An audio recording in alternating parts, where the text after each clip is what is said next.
Boa tarde a todos, meu nome é Roberto Rotinelli, eu trabalho no IMA, o FRJ, né, onde eu também cursei, né, o meu mestrado e o meu doutorado.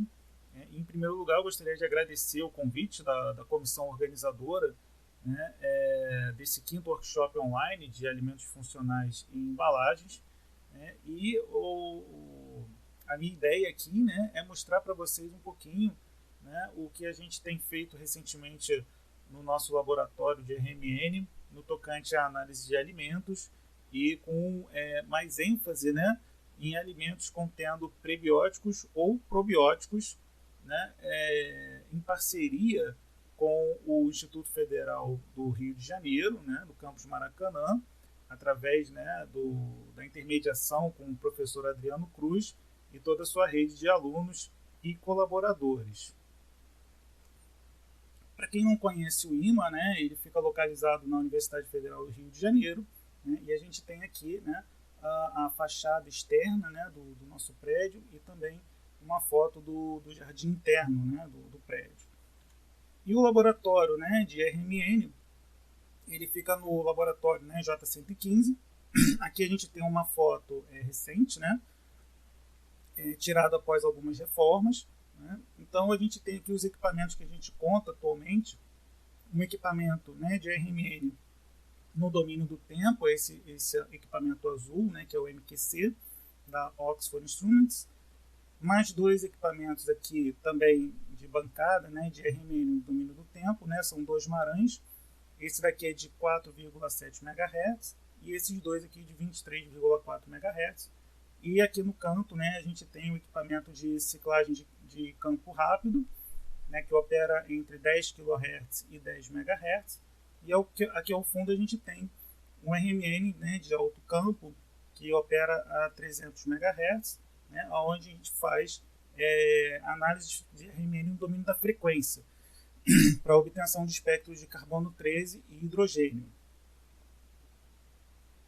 Antes da gente começar, né, eu acho importante a gente definir, né, através do Ministério da Saúde, né, o que são de fato, né, alimentos ou compostos funcionais. Né? Então aqui eu transcrevo as definições que podem ser encontradas, né, no site oficial, né, da Biblioteca Virtual do Ministério da Saúde, onde alimentos funcionais ou ingredientes funcionais, né, são ingredientes funcionais que produzem efeitos benéficos à saúde, né, além das suas funções nutricionais básicas. Além disso, né, os alimentos funcionais se caracterizam por oferecer vários benefícios à saúde, além do valor nutritivo inerente, né, à sua composição química, podendo desempenhar um papel potencialmente benéfico na redução do risco de doenças crônicas degenerativas como câncer, diabetes, dentre outras. Ainda nesse site, vocês também vão encontrar, né, nesse link que eu estou deixando aqui embaixo, né, uma tabela, né, que tem aqui uma série de exemplos de compostos que são classificados aí como funcionais, as suas principais ações e as principais fontes, né, onde eles são encontrados. Né. Então aqui a gente tem isoflavonas, proteínas de soja, ácidos graxos ômega 3, ácido linolênico, licopeno. Tá? Seguindo aqui para a segunda parte da tabela, né? A gente tem os flavonoides, as fibras solúveis e insolúveis, chegando até aqui a parte dos prebióticos, né? E mais ao final, né, os probióticos. Tá? Então aqui nos prebióticos, né, a gente tem como principal ação, né, a ativação da microflora intestinal, favorecendo o bom funcionamento do intestino, e eles são geralmente extraídos de vegetais, como raiz de chicória ou batata yacon. Já os prebióticos, né, eles também têm alguns benefícios, né, trazem benefícios gastrointestinais, reduzindo o risco de constipação e de câncer de cólon, né, por exemplo. E são encontrados aí principalmente, né, nos leites fermentados, iogurtes e outros produtos lácteos fermentados. Tá? Agora falando um pouquinho, né, da parte de ressonância magnética nuclear, né, aqui a gente tem um esquema, né, uma representação bem simplificada, né, do que acontece, né, quando a gente pega um tubo, né, os tubos de RMN eles são de vidro, tá, de borosilicato, e aqui a gente coloca a nossa amostra. Né. Isso daqui é para praticamente todos os equipamentos de RMN. a gente tem uma sonda que é composta basicamente por um emissor de radiofrequência e um receptor. Tá? E o que acontece? Né? Qual é o grande fundamento aqui da técnica? Né? A gente excita os prótons que, né, obviamente, estão nos núcleos, né, dos elementos químicos. Né? Esses prótons vão para um estado de mais alta energia.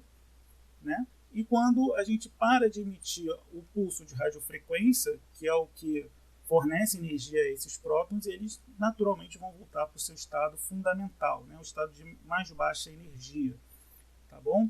Então a gente tem um emissor de radiofrequência aqui, que é o que vai emitir essa radiação, né, com comprimento de onda de rádio, né, que vai, portanto, atuar sobre os prótons que estão, obviamente, nos núcleos. Né? Por isso que a técnica é ressonância magnética nuclear.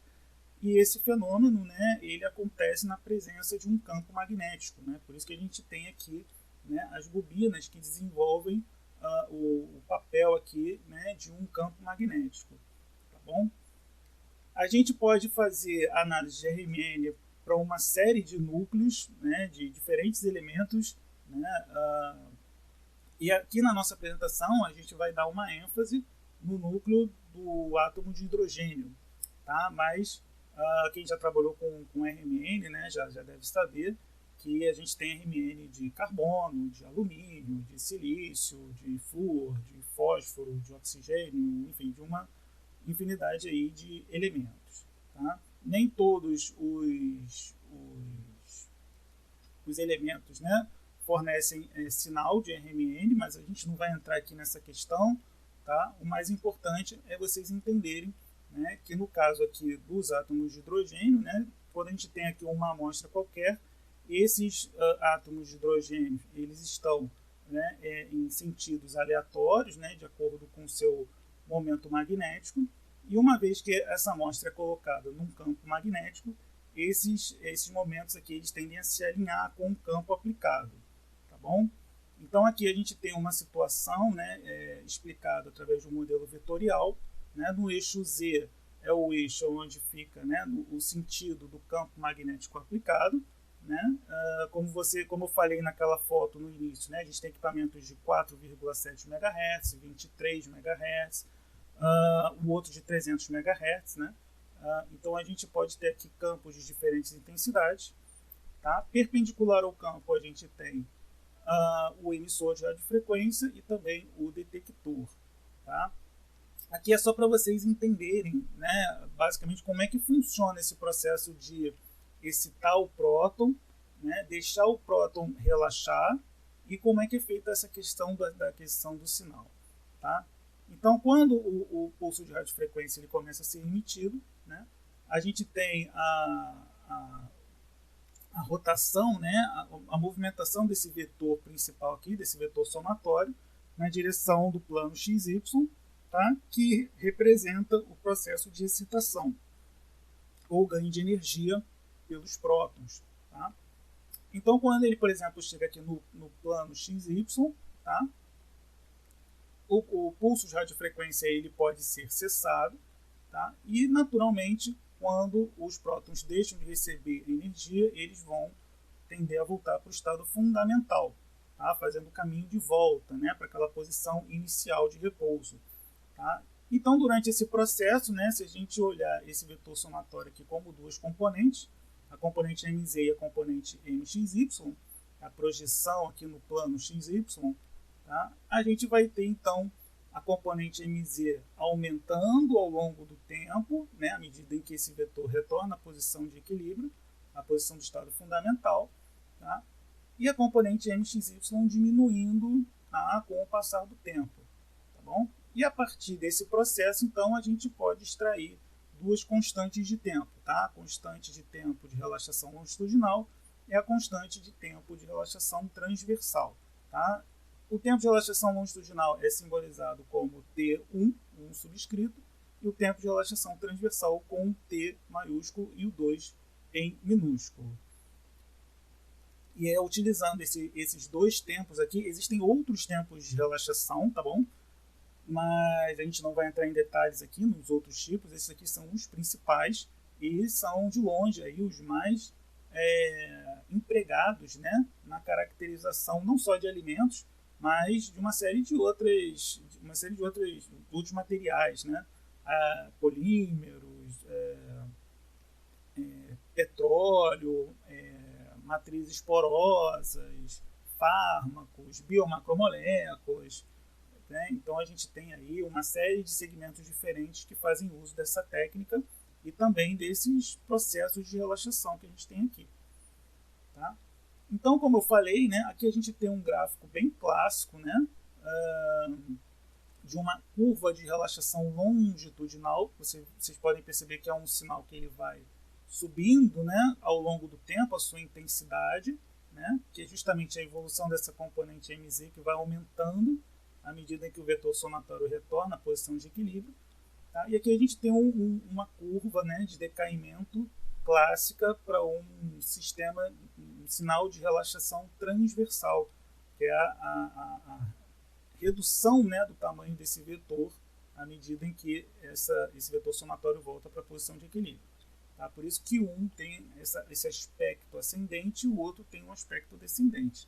Tá? A partir dos pontos experimentais obtidos, né, que são os pontos vermelhos, a gente pode fazer então ajustes não lineares, geralmente são utilizadas funções exponenciais, né, e a gente então pode talvez aí achar não apenas uma exponencial, mas duas exponenciais. Tem amostras que têm 3 componentes ou 3 exponenciais, tem amostras que têm até 4 ou 5, dependendo da complexidade da matriz que eu estou analisando. Tá? A mesma coisa a gente faz com sinais de relaxação transversal, tá? Em que a gente pode ter aí mais de um regime de decaimento, como vocês estão vendo aqui. Tá? Então, por exemplo, com uma amostra que tem uma fração sólida e uma fração líquida, por exemplo, uma oleaginosa, né, que tem as nozes, as castanhas, né, ou então, né, uma rocha impregnada com petróleo, né, a gente tem uma fração sólida e uma fração líquida, né, que está ali incrustada naquela fração sólida. Né? A gente pode então fazer a caracterização e a gente vai ter aí uma componente para a fração sólida e outra para a fração líquida, de uma forma bastante simplificada. Tá? Então eu posso calcular, né, o tempo específico de relaxação de cada uma dessas componentes e o percentual de cada uma dessas componentes. Tá? Uma outra estratégia que geralmente é bastante utilizada é a transformada inversa de Laplace, né, em que esse sinal experimental ele passa por um processamento matemático, né, e ele então é transformado numa distribuição, né, uma distribuição de domínios de relaxação. Então aqui a gente tem uma distribuição de domínios de relaxação longitudinal, né, porque vem de um gráfico de relaxação longitudinal, e aqui é a mesma coisa, né, uma distribuição de domínios transversais, porque vem de uma curva de decaimento transversal. Tá? A vantagem, né, é que é uma curva talvez mais didática, então para amostras muito complexas, que tenham muitas componentes, seja mais vantajoso tratar o resultado dessa forma, tá? Do que fazendo a decomposição direto na curva. Tá? Mas existem situações em que o tratamento em cima dos dados originais, né, dos pontos da curva mesmo de relaxação, acaba sendo mais consistente. Tá? Então, aqui apenas classificando, né, de uma forma bastante genérica, vocês devem ter percebido que, principalmente no início da apresentação, eu falei em equipamentos de RMN no domínio do tempo, tá? E eu falei daquele RMN de 300 MHz, né, domínio da frequência. Né? O domínio da frequência é aquela ressonância mais popular, mais conhecida. Né? A maioria conhece a RMN através de espectros de deslocamento químico, né? Quando recebe um espectro de carbono 13, de hidrogênio, ou de silício, alumínio, fósforo, oxigênio. Tá? Então, esse daqui geralmente, né, é o mais conhecido, né, e geralmente é utilizado para análises estruturais, né, quando você quer saber a estrutura da molécula. Né? E a ressonância no domínio do tempo, ela trabalha com sinais de decaimento, né? Os sinais de relaxação. Tá? E ela tem uma função muito mais de análise de morfologia. Não é o tipo de análise para você determinar a molécula ou a estrutura química do material, e sim a morfologia da matriz da amostra. Tá? Então, essas duas metodologias combinadas, elas podem dar informações extremamente valiosas, não só em termos de composição, mas em termos de morfologia. Tá? E na apresentação de hoje a gente vai focar especificamente aqui, nesse campo aqui, tá? Trabalhando com sinais de relaxação, com tempos de relaxação, T1 ou T2. Tá? Aqui, para fechar então esse assunto, né, a gente tem uma tabela aqui, né, a ressonância no domínio do tempo e no domínio da frequência. Tá? Geralmente, a ressonância no domínio do tempo ela é utilizada em equipamentos de bancada, como vocês viram naquela foto lá no início da apresentação. Enquanto que, geralmente, nos domínios da frequência, quando você quer obter espectros de sinais de deslocamento químico, a gente utiliza os equipamentos maiores, de grande porte, né? Geralmente ali de 300 MHz para cima, né? Podendo chegar até 900 MHz, até 1 GHz. Tá? Então, aqui, como eu falei, né? O RMN no domínio do tempo é mais focado na obtenção de informações de morfologia, enquanto que no domínio da frequência você pode ter informações estruturais e você também pode fazer análise morfológica. Também é possível obter tempos de relaxação em equipamentos de alto campo, né? De grande porte. Tá? No RMN no domínio do tempo, né? A gente geralmente utiliza, como eu falei, né? Equipamentos de bancada, tá? Em que a frequência de campo magnético, né? Ela vai de 0,04 até 1,4 Tesla, tá? Ou de 2 a 90 MHz, né? Em relação ao núcleo de hidrogênio, enquanto que o RMN no domínio da frequência é utilizado em campos mais fortes, de 7 a 23 Tesla, ou como eu falei, né, de 300 MHz chegando até 1 GHz. Tá? As análises no RMN no domínio do tempo são feitas com base em tempos de relaxação, a gente já falou aqui a questão do T1 e do T2, tá? E enquanto que no domínio da frequência as caracterizações são feitas em termos de deslocamento químico. Tá?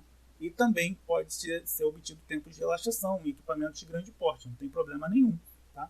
Então é aquela questão, às vezes a pessoa fala, então, poxa, eu posso, se eu tenho condição, eu vou comprar logo um equipamento de grande porte e eu vou ter tanto informações estruturais quanto morfológicas. Né?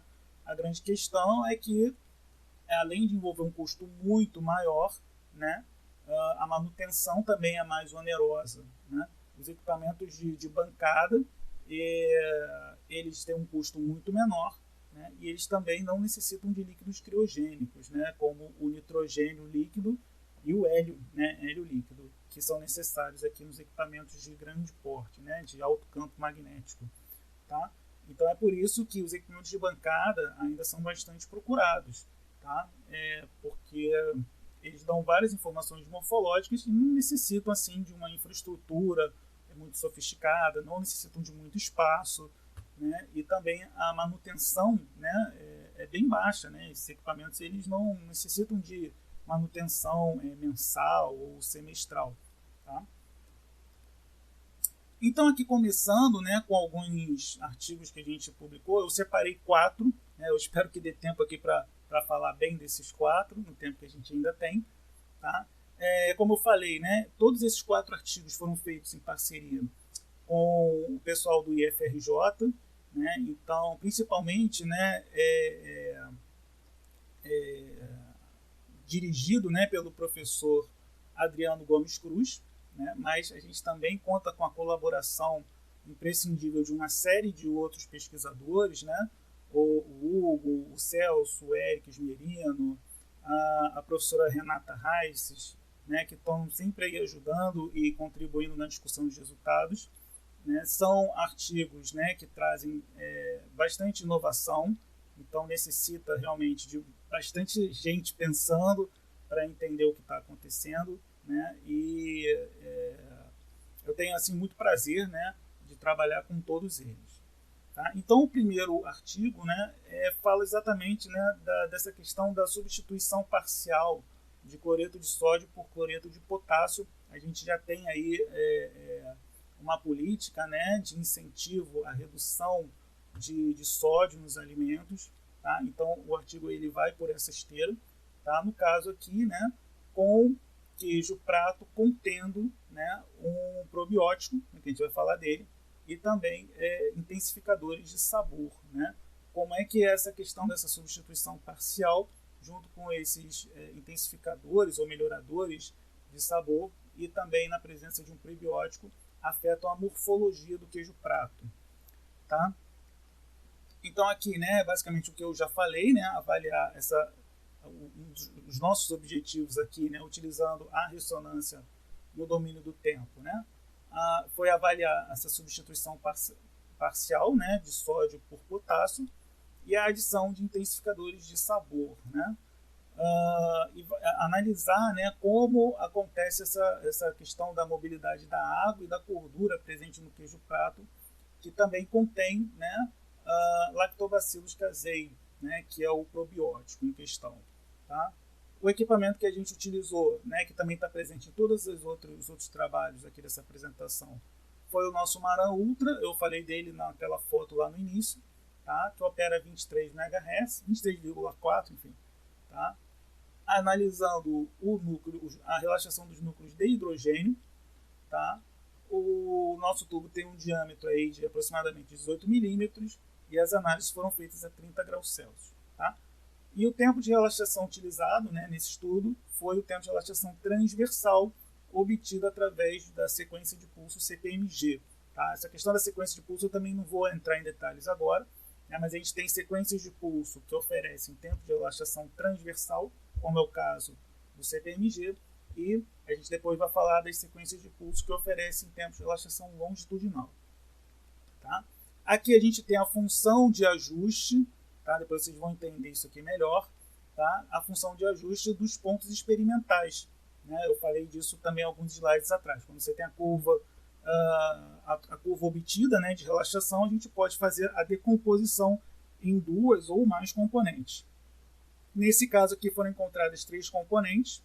Tá? A componente 1 está associada aos hidrogênios da água fortemente ligados às proteínas. A componente 2 está associada aos hidrogênios da água confinada em poros e capilares.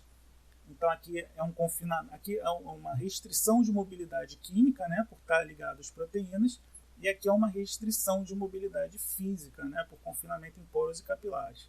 E a componente 3 está relacionada aos hidrogênios da água mais externa ou não ligada, ou água livre. Tá? Aqui são as curvas experimentais. Tá? Aqui não mostra, né, as componentes de cada uma dessas curvas aqui, senão ia ficar tudo muito poluído aqui no gráfico, mas cada um desses pontos aqui, dessas curvas experimentais, foram ajustadas com essa função aqui, né, obtendo as 3 componentes. Tá?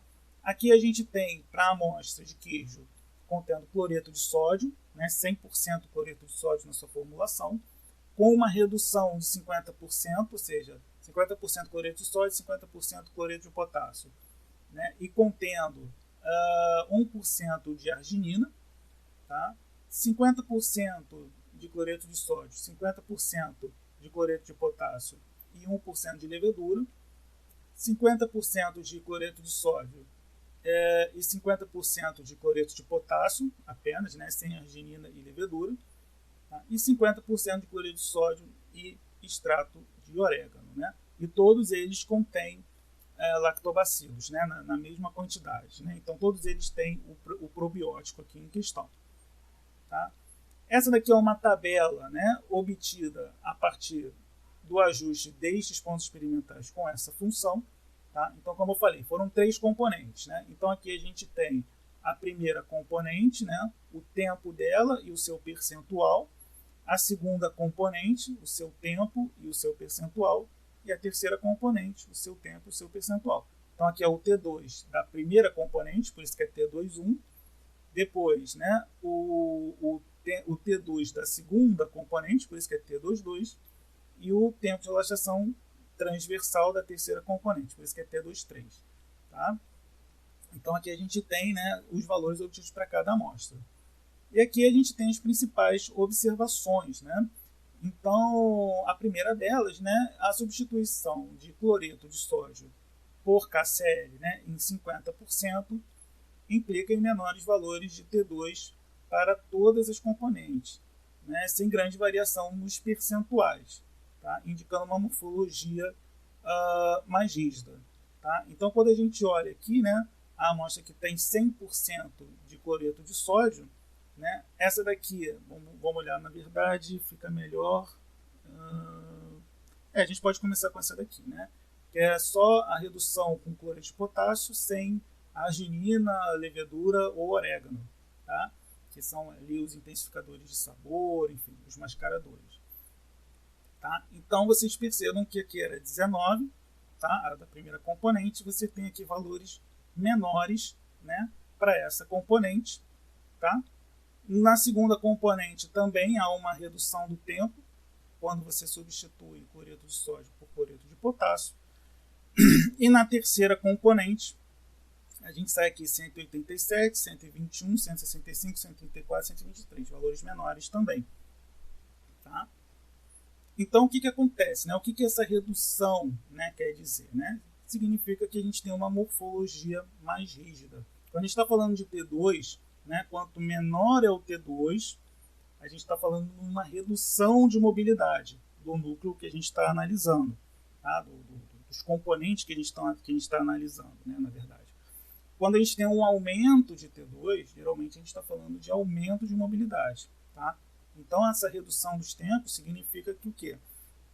A gente vai ter o quê? Uma redução na mobilidade, no caso, nos 3 ambientes de relaxação, tanto para a água ligada às proteínas, tanto para a água, né, confinada nos poros e capilares, e também para a água livre, né, ou não ligada. Tá bom? Os maiores valores de T2 na amostra com 100% de cloreto de sódio indicam que essa matriz possui uma água menos confinada, né? Principalmente o T2 da terceira componente, né? Resultando em uma maior maciez. Tá? Então, quando a gente olha, né, para esse tempo de relaxação aqui, para a amostra que tem 100%, né, em cloreto de sódio, né, a gente percebe que esse daqui é o maior valor comparando com as outras amostras, né? Além desses valores aqui também serem maiores, né? Esse valor aqui que é o da água mais livre, né? O da água mais externa e também da água mais superficial é a principal componente que afeta a maciez do queijo. As outras também afetam, mas essa daqui afeta mais, tá? Então esse queijo daqui, né? Com a formulação toda em cloreto de sódio, ele vai tender a ter uma maciez superior aos demais. A adição de 1% de arginina promove uma elevada alteração na dinâmica molecular do sistema. Tá? E aqui tem uma explicação, né? Os grupos hidroxilas e amina podem promover fortes ligações de hidrogênio com a água, elevando a 54,7% o teor de água ligada e reduzindo a fração confinada. Tá? É o que está mostrando aqui. Né? Então, quando a gente sai daqui da segunda amostra para a terceira, né? Aqui a gente tem, né, um ligeiro aumento desse tempo de relaxação aqui, dessa água mais confinada, e a gente tem um aumento abrupto de 12% para 54,7%. É uma mudança bastante drástica. Né? Então, é isso daqui que está acontecendo, que está sendo falado aqui. Né? E o que acontece? Né? Esse ganho aqui desse percentual vem da redução desse outro domínio, dessa outra componente, que sai de 69 para 26. Né? Ou seja, a arginina ela tende a promover, né, fortes interações com a água desse ambiente aqui, carregando, né, um bom percentual da água que está nesse ambiente aqui para esse ambiente, né, de maior confinamento, de menor mobilidade, tá? Porque está em valores de T2 menor. Tá? A pouca variação da terceira componente indica uma interação com a água mais interna. Você vê que essa questão da arginina acontece entre a segunda componente sendo deslocada para a primeira componente, né? Mas a terceira, né, quando a gente olha para a amostra 100% cloreto de sódio, né, que seria aqui o nosso controle, né, quase não muda, né, os valores aqui. Tá? Até tem uma alteração, mas não de de uma forma tão drástica como a gente vê aqui, né, de 19 para 54 ou de 12 para 54. O extrato de levedura apresentou variações mínimas, né? Então, quando a gente coloca a amostra com extrato de levedura, variações mínimas tanto de tempo de relaxação quanto nos pesos dos componentes, né? Sendo bastante similar à amostra, que é 50% cloreto de sódio e 50% cloreto de potássio. Né? Então, quando a gente olha aqui, né, os valores de tempo, a gente tem algumas flutuações, né, de 3 milissegundos para cá, para lá, tá? Mas os percentuais também não oscilam muito, tá? Quando a gente compara aqui esses valores aqui de tempo e de percentual, tá? Então, o que acontece, né, é que o extrato de levedura e a presença desse 1% não causa variações morfológicas, né, substanciais na amostra. Tá? E finalizando, né, o extrato de orégano também apresentou pouca influência na morfologia, da mesma forma, né, que aconteceu aqui com o extrato de levedura, né, sendo bastante similar, né, à amostra 50-50, né, com pequena influência verificada na fração de água ligada. Tá? Então a gente vê aqui, né, que também não houve assim variações drásticas, né? Mas quando ele fala aqui, a gente está se referindo a esse percentual aqui, ó, de água ligada, né? Então aqui a gente tem 12 e caiu para 6, aqui era 69% e foi para 75,4%, né? Mas são variações assim, que não chegam a causar uma grande modificação na morfologia da amostra, né? Quando a gente fala, né, mas o que seria uma grande mudança, né? É acima de 10%, é acima de 15, 20 milissegundos, tá bom? Seguindo aqui para o segundo artigo, né, a gente tem a questão do efeito, né, do plasma frio, né, sobre as propriedades, né, de bebidas lácteas de leite de soro, né, com estilo oligosacarídeo adicionado, né, que é um prebiótico, né. Então a gente vai ver, né, que para todas as bebidas foi adicionado o estilo oligosacarídeo na concentração de 1,5 peso por volume, tá?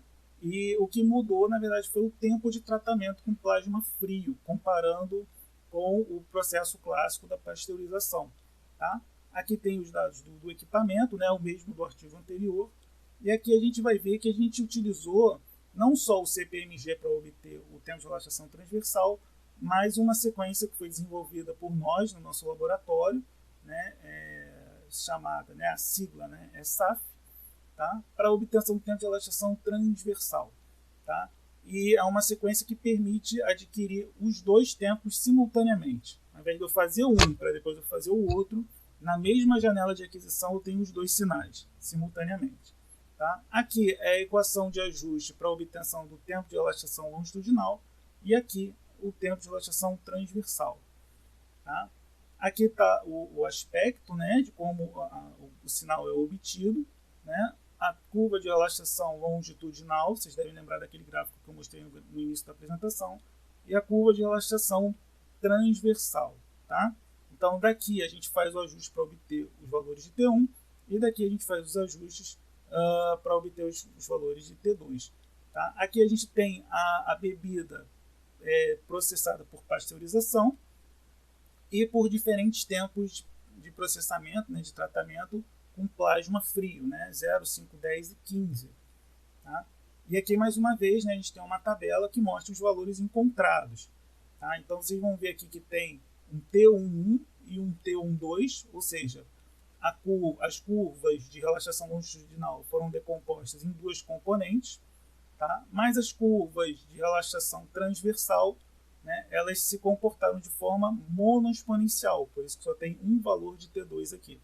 Tá? Então eu tenho aqui para a primeira componente o tempo da primeira componente, o percentual dessa componente, e o tempo da segunda componente e o percentual dela. Tá? Falando de relaxação longitudinal aqui. Tá bom? E aqui a gente tem, né, as principais observações. A pasteurização, né, a bebida tratada com pasteurização gerou, né, apenas ajustes monoexponenciais. Tá? Então, a curva da bebida pasteurizada apresenta apenas uma exponencial, uma componente, de 481 milissegundos, e uma componente na curva, né, de decaimento, né, por CPMG, também com um tempo de 175 milissegundos. Falando aqui dos tratamentos por plasma a frio, né, variando apenas o tempo de tratamento, aí a gente já observa, né, que por plasma frio a gente tem duas componentes de relaxação longitudinal, tá, para todos os tempos, tá bom? É o que está sendo colocado aqui nesse segundo item, né? O plasma frio promove o surgimento de dois ambientes de relaxação longitudinal, tá? O T1 associado aos hidrogênios de gorduras e proteínas e o T1,2 associado aos hidrogênios da água, tá? O aumento do tempo de tratamento leva à redução de tempos de ambas as populações de 168 para 524. Tá? Então, se a gente for olhar aqui com o aumento do tempo, a gente tem uma redução dos tempos, né? 255, 254, 219 e 168. E para a segunda componente, a gente também verifica essa redução do tempo com o aumento do tempo de tratamento aqui por plasma frio. Tá? E a outra coisa é a redução dessa componente 1 de 15 para 9 e, por ser complementar, né, o aumento da componente 2 de 85 para 91. Tá? E se a gente for olhar, né, a tendência é, quanto maior o tempo de tratamento por plasma frio, a morfologia dessa bebida, né, dessa matriz, dessa bebida, vai se aproximando mais de um sistema monoexponencial. A tendência é essa componente aqui desaparecer ou ficar muito pequena, a ponto de ser considerada desprezível, e essa daqui a tendência é encostar em 100%, né? Uma característica parecida com o que a gente tem aqui no processamento por pasteurização. Tá? Então, tempos baixinhos geram dois ambientes, à medida em que a gente vai aumentando o tempo, o aspecto, a matriz vai se aproximando mais do aspecto feito por pasteurização, da bebida processada por pasteurização. Tá? Aqui a gente já falou da questão do percentual também, tá? E como eu falei, né, tempos maiores de tratamento podem desnaturar as proteínas, conferindo uma morfologia mais próxima do leite pasteurizado. Tá? O mesmo acontece com o tempo de relaxação transversal. Com a pasteurização é monoexponencial a 175 milissegundos, com a plasma frio, né, em tempos muito curtos, 317. Tá? E à medida que vai aumentando o tempo de tratamento por plasma frio, esse valor vai diminuindo. A tendência é encostar, né, ou se aproximar dos 175, também monoexponencial. O terceiro artigo, né, fala, né, dos benefícios tecnológicos, né, da adição de inulina e estilooligosacarídeo em doce de leite. Tá? Então, o nosso objetivo, né, foi avaliar a influência da adição desses estilooligosacarídeos, né, nessa concentração, né, ou da inulina, né, também nessa concentração, né, que são considerados aí prebióticos, em amostras de doce de leite feito com leite integral ou desnatado. Tá? Então, tem leite integral com 2,5 de estilooligosacarídeo, leite integral com 2,5 de inulina, leite doce feito com leite desnatado com 2,5 de estilooligosacarídeo e com 2,5 de inulina. Tá? Aqui a gente utilizou a sequência de pulsos SAF, a gente só trabalhou com tempo de relaxação longitudinal dessa vez, e a gente fez o uso da transformada inversa de Laplace, que eu falei no início, para a obtenção da distribuição de domínio. Tá? Aqui a gente tem as curvas, né, como são obtidas no equipamento, e após a transformada inversa de Laplace. Né, e a gente faz a discussão aqui em cima desse segundo gráfico. Tá bom? Então aqui a gente tem o doce de leite feito com leite integral, a curva de cima. Tá? O doce de leite feito com leite integral contendo estilooligosacarídeo, feito com leite integral contendo inulina. Né? O doce de leite, né, esse 0% de gordura remete ao leite desnatado. Tá? Aqui o leite desnatado, por isso que tem 0% aqui de gordura, contendo 2,5 de inulina. leite desnatado contendo estilooligosacarídeo, tá? Como foi falado anteriormente. Tá? Aqui algumas observações. Né? As amostras de doce de leite produzidos com leite integral apresentam domínios mais largos do que aquelas feitas com leite desnatado. Então as três primeiras aqui, né, são feitas com leite integral, que é um leite mais gorduroso. Tá? Então a gente tem aí, né, mais um ingrediente na matriz, né, que é a gordura. E a gordura ela proporciona, né, uma quantidade de interações, né, grande com outros componentes, sejam interações físicas ou interações físicas, né? E isso leva a uma maior heterogeneidade da matriz, o que acarreta esse alargamento dos domínios, né? Comparados aqui com o leite desnatado, vocês vão perceber que é ligeiramente mais estreito, né? Os domínios com leite desnatado, em função da ausência, né? Quase 0% aí de gordura. Tá bom? Essa é a primeira observação, meramente visual. Tá? As amostras de doce de leite produzidas com leite integral apresentam menores valores de T1 comparado com as composições com leite desnatado. Tá? Então, se a gente olhar aqui as amostras feitas com leite integral, né? Aqui é 78 e com leite desnatado 98, né? Então um valor menor. Tá? E se a gente for comparar os pares, né? Inulina com leite integral, 59, que é menor do que o doce de leite com inulina feito com leite desnatado. E a mesma coisa acontece com estilooligosacarídeo, né? Aqui eu troquei, né? É 62, perdão, com 88 e 59 com 71, né? Então a gente tem aqui, né? Esses valores de tempo são menores, né? Justamente também em função da presença da gordura do leite integral. Além dele alargar o domínio por deixar o doce de leite, né, com mais interações lá dentro, né, em função da presença desses glóbulos, né, de gordura, tá? Eles também tendem, né, a gordura tende a aumentar a viscosidade, né? Então vai deixar o doce de leite ainda mais pastoso. E esse ganho de cremosidade ou de viscosidade, né, é inversamente proporcional ao valor de T1. Tá? Por isso que a gente tem aqui todas as amostras com leite integral com valores menores. Tá? Tanto para o doce de leite feito com leite integral quanto para o leite desnatado, a adição da estilooligosacarídeo produz a maior redução de T1, né? Indicando que a estilooligosacarídeo possui maior capacidade de aumento de viscosidade em relação à inulina. Tá? Então, quando a gente compara aqui no doce de leite feito com leite integral, né, a gente sai aqui de 78 para 59, de 78 para 59 milissegundos, quando a gente adiciona estilooligosacarídeo, e a gente sai de 78 para 62 quando a gente adiciona inulina. Né? Então é isso que está falando lá, aquela observação. Né? A estilooligosacarídeo tem uma tendência de reduzir mais do que a inulina. Tá? Indicando então, né, que a estilooligosacarídeo tem uma maior capacidade de aumento de viscosidade em relação à inulina. Né? Por isso que essa tendência de redução maior. Tá? A adição de inulina ou estilooligosacarídeo produz alterações ligeiramente maiores no doce de leite feito com leite desnatado. Né? Então, essa questão da redução, né, pela adição da inulina ou da estilooligosacarídeo, ela é mais acentuada no leite desnatado.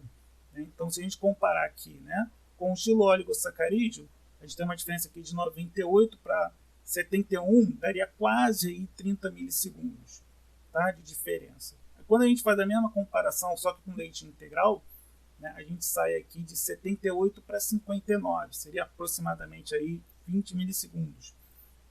E essa redução também está muito relacionada ao fato de que com o leite desnatado eu tenho um doce de leite um pouco menos viscoso, né, porque não tem a gordura, né, do leite integral. Então, tanto a estilooligosacarídeo quanto a inulina, eles podem interagir mais com os outros componentes, porque não tem a presença da gordura ali como se fosse interferindo, né, nessas interações. Por isso que a gente tem aqui uma redução maior, né? O outro artigo, né, que eu queria trazer para vocês, né, eu acho que esse daqui é o último para a gente fechar, tá? É um estudo, né, feito com queijo Minas frescal, né, contendo, né, prebiótico Lactobacillus casei, tá? E é um trabalho assim bem bacana, né, que a gente estudou, na verdade, a influência do tempo de armazenamento desse queijo Minas, contendo ou não o prebiótico, né, em geladeira. Então é um trabalho assim até relativamente simples, né? Que vocês vão ver que a gente deixou um tempo de 2 semanas, né, 15 dias, tá, em geladeira, para ver, né, como o queijo Minas sem o probiótico, né, se comporta, e também como o mesmo queijo Minas contendo probiótico vai se comportar no mesmo tempo de armazenamento em geladeira. Tá? Os maiores detalhes, né, sobre temperatura e coisa e tal vocês podem encontrar, né, dentro aqui desse artigo, né? Aqui é só de uma forma assim geral, tá? Mais uma vez, né, a gente utilizou o mesmo equipamento de bancada, tá, a temperatura de 30 graus Celsius, e a gente lançou mão aqui do tempo de elastização transversal, obtido por CPMG, utilizando também o processamento por transformada inversa de Laplace. Vocês vão ver que a gente encontrou 3 componentes, ou 3 domínios. O primeiro se refere aos hidrogênios da água confinada ou ligada. O segundo componente, os hidrogênios da gordura. E ao terceiro, os hidrogênios da água livre ou não ligada. Tá? Então aqui a gente já mostra, né, os sinais após a transformada inversa de Laplace. Aqui vocês vão ver o controle, né, é o queijo Minas sem o probiótico, né, sem o lactobacillus, né, no dia 1, né, o dia em que ele foi feito, e o queijo, né, chamado aqui de controle sem a L. casei, após 15 dias, né, no dia 15. Né.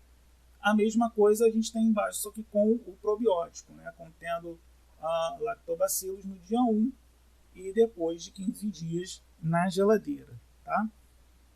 Então a gente vai ter aqui, né, como eu falei, né, os 3 domínios estão até assinalados aqui: água confinada, gordura e água livre. Tá? É o mesmo assinalamento para todas as amostras. A gente tem os tempos, né, 15,12, 106 milissegundos, 1364 milissegundos, tá? E os percentuais, né, é a integração aqui das áreas, né? A gente fez aqui um tratamento no software para fazer a deconvolução dessas curvas, tá? E aqui a gente tem algumas observações, né? Tanto para as amostras controle quanto para os queijos contendo lactobacillus, a conservação de geladeira promove um enrijecimento do alimento em função do seu ressecamento, né? E isso daí é ilustrado, né, pela redução dos valores de T22 e T23. Né? Acho que todo mundo já deve ter visto isso, né? Quando você deixa um queijo muito tempo na geladeira, a tendência é ele ressecar, né? E esse ressecamento é ilustrado, né, como eu falei, né, dessa segunda componente e da terceira. Tá? Então aqui, né, para a amostra para o queijo sem probiótico, né, esse domínio no dia 1 era 106 milissegundos e passa para 88 milissegundos. E a terceira componente, o terceiro domínio da água livre, sai de 1364 para 468. Né? Então esse outro domínio aqui, geralmente ele não muda muito, porque já é uma água muito confinada. Né? E o ressecamento é justamente a migração desses domínios de mais alto tempo de relaxação para tempos menores. E esse daqui já tem um tempo muito baixo. Geralmente ele não sofre muito efeito. Né? Só depois de um tempo muito longo que ele começa a se deslocar para tempos mais baixos também. Tá? E a gente vê aqui, né, que esses dois são os que mais, né, sofrem essa retração para tempos menores, né, justamente pela migração dessa água, né, para estruturas, né, para capilares mais internos do queijo, tá? E também a gordura, né, ela tende a migrar para ambientes mais confinados, né? Então a gente tem essa redução aqui dos tempos depois de 15 dias, né? Isso vai acontecendo gradualmente, naturalmente, né? E no probiótico a gente também verifica essa redução, né? Aqui era 130, foi para 107. Aqui era 975, foi para 539. Tá? Esse processo afeta principalmente a água livre e a gordura, que apresenta redução do sistema de relaxação, como a gente falou, resultando né, na menor mobilidade e um queijo mais ressecado. Né? Vocês devem lembrar quando eu falei, né, num outro exemplo, né, acho que foi do queijo prato, né, essa questão aqui, principalmente dessa terceira componente, é a que mais influencia a questão da maciez ou da cremosidade, né? Seja de um queijo, ou talvez de um requeijão, ou de um doce de leite. Tá? Então, quanto mais ela estiver para dentro, né? No caso aqui do queijo Minas, né? Ou de queijo de uma forma geral, mais o queijo vai estar ressecado. Tá?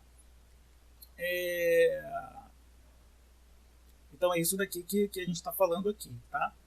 Já a água mais interna, como eu já falei, né, praticamente não sofre alterações porque já está num ambiente muito confinado. Só se a gente deixar muito tempo, talvez mais 2 semanas, enfim, a gente vai ver alguma mudança aqui nesse domínio. Tá? E a outra coisa, talvez a mais importante, né, a adição do probiótico, né, o queijo contendo probiótico, tende a preservar um pouco mais a textura do queijo após 2 semanas na geladeira. Né? Então, se a gente for olhar, né, no queijo que não tem o probiótico, essa redução aqui ela é muito mais drástica. Ela sai de 1364 para 468. A gente está falando de quase 1000 milissegundos de diferença. Isso é quase um segundo. Né? Então, esse domínio ele chega a praticamente encostar aqui no segundo. Tá? Ele chega a quase coalescer aqui com o segundo. Né? E já no queijo contendo probiótico, a gente verifica essa redução, só que é muito menor. Né? Sai de 975 para 539. Tá? Então, há sim a questão do ressecamento e tal, mas só que a presença do lactobacillus tende a retardar, a minimizar esse efeito, né? Pelo menos na janela de observação que a gente utilizou nesse trabalho de 2 semanas. Tá? Então, assim, eu gostaria de agradecer mais uma vez, né, a todos vocês que se inscreveram, né, que prestigiaram aí o nosso evento. O objetivo desse trabalho foi fazer um apanhado geral, né, falar um pouquinho, né, de cada coisa, né, definição de RMN, né, tempos de relaxação, de uma forma bem geral, tá, bastante simplista, tá, até para não tomar muito tempo, eu acho que eu já até passei do tempo aqui. Tá? E também trazer alguns estudos de caso baseados no que a gente faz no nosso laboratório. Tá bom? Agradeço a todos mais uma vez. Deixo aqui o meu contato, se alguém se interessar, quiser conversar um pouco mais, tirar alguma dúvida. E é isso aí. Até a próxima. Grande abraço.